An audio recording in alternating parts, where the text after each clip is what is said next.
Kwa nini watu wengi hawakui na hawaendelei mbele? Kwa nini umaskini kwenye kanisa uishi?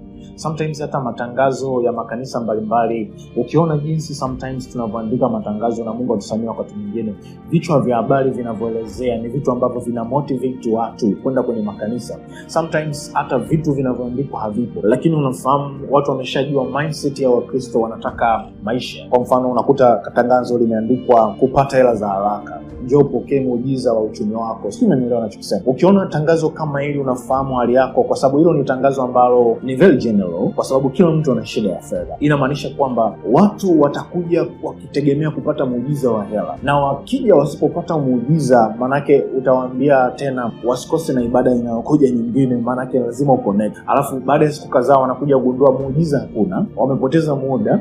Asili inakuwa ni kwa Mungu na sio kwako, kwa sababu tumeshindwa kuwafundisha watu ipasavyo. Kwa mfano, unaweza ukaandika tangazo, mfano very simple, ibada ya kumaliza matatizo yako, kwamba matatizo yako yote yataisha unapoenda kwenye ibada. Let me ask you, una matatizo mangapi hapo ulipo? Let me say challenge ngapi? Kwa unakuja kurealize kwamba kwa sababu ile ni marketing strategies sometimes tulizo nazo, tukiwaaminisha watu vitu ambavyo hatuwezi kuwapa. Unafahamu moja ya kitu kikubwa mtu ambaye ni kumwambia mtu ibada ya kupokea utajiri wako. Imagine your announcement. Are you sure una huo uwezo wa kumpa mtu utajiri wake? Are you sure? Sasa unakuja kurealize kwa sababu kanisa limefahamu watu wanachokitaka, na watu wametafuta namna ya kuprovide this information, yani kukuvuta kwao. But unafahamu umekuwa disappointed sana baada ya kuamini kwamba unaweza ukaenda siku moja sehemu ukawa tajiri.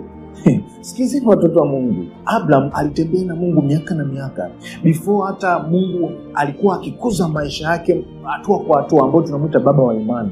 But sisi tunakwambia kwamba njoo pokea utajiri wako. Manake ni kwamba ukikanyaga ibada tu siku hiyo wewe ni tajiri. I'm sure utawavuta watu kupita maelezo. But end of the day, what's your motive? Kama lengo lako ni kuwafundisha watu neno la Bwana na kuwavuta watu kwa Kristo, hiyo ni lengo zuri. Lakini unafahamu makanisa kigundua shida ni watu. Sikiliza, shida sio watu, shida ni hao watu na wahitaji wa kazi gani. Kwa sababu unapohitaji kujaza watu, lengo lako ni nini? What's your motive? Kwa sababu ni lazima uwe na motive nzuri kwa hao watu. Na unafahamu moja ya tatizo kubwa la watu walionao ni kwa sababu unaamini vitu ambavyo ni vigumu even mwenyewe kuamini kama unaamini. Inamaanisha kwamba hauwezi ukaenda kwenye ibada moja ukawa tajiri hapo hapo. Na kwa sababu utajiri wa Mungu haoperate like that, inamaanisha kwamba kuna namna ambayo tumekuwa trained kupenda hela. Na ndio maana kwa nini Mkristo akizaliwa mara ya pili cha kwanza anachowaza tu ni mambo ya hela, ndoa, so yani mambo tu ya happen. Cha msingi sio kutembea na Mungu na kuangalia hata Mungu anachokihitaji, kutini na la Bwana. Hiyo sio